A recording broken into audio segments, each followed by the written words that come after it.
അതുപോലെ തന്നെ ECG എടുത്തു. അപ്പം ഡോക്ടർ എല്ലാവരും വന്നു. അപ്പോൾ എന്തോ ഇവരുടെ ഓട്ടവും നടപ്പും കണ്ടപ്പോൾ എനിക്ക് തോന്നി എന്തോ കൊച്ചിന് പറ്റിയിട്ടുണ്ടെന്ന് തോന്നി. ഉടനെ അവർ ഓപ്പറേഷന് കുറിച്ചു. ഓപ്പറേഷന് ചെസ്റ്റിനകത്ത് ഫ്ലൂയിഡായിരുന്നു.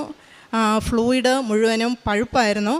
അപ്പം അത് ഇത് കഴിഞ്ഞിട്ട് അവർ ആ ഫ്ലൂയിഡ് എടുത്ത് ബയോപ്സിക്ക് കൊടുത്തു. ബയോപ്സിക്കുടെ റിസൾട്ട് പിറ്റേ ദിവസം തന്നെ എമർജൻസിയിൽ വന്നു കഴിഞ്ഞപ്പോൾ അറിയുന്നത് ഇവക്ക് ലിംഫോമ T ആണെന്ന്.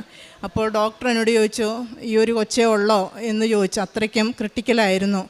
പക്ഷേ ഇതറിഞ്ഞോടൊപ്പം തന്നെ എൻ്റെ മോനെ ഞാൻ നാട്ടിൽ വിട്ടു. ഉടനെ ഞങ്ങൾ ഉടമ്പടി എടുത്തു. കീമോ സ്റ്റാർട്ട് ചെയ്തു. കീമോ സ്റ്റാർട്ട് ചെയ്യുമ്പോൾ നമുക്കെല്ലാവർക്കും അറിയാം ഒത്തിരി അതിൻ്റെ പാർശ്വങ്ങളുണ്ട്. അങ്ങനെ ഫസ്റ്റ് കീമോ സ്റ്റാർട്ട് ചെയ്തപ്പോൾ പിറ്റേ ദിവസം തന്നെ എനിക്ക് കോവിഡും പിടിച്ചു. അപ്പം പിന്നെ ഇവളുടെ പപ്പായാണ് ഹോസ്പിറ്റലിൽ നിൽക്കുന്നത്. അങ്ങനെ ഫസ്റ്റ് കോവിഡ്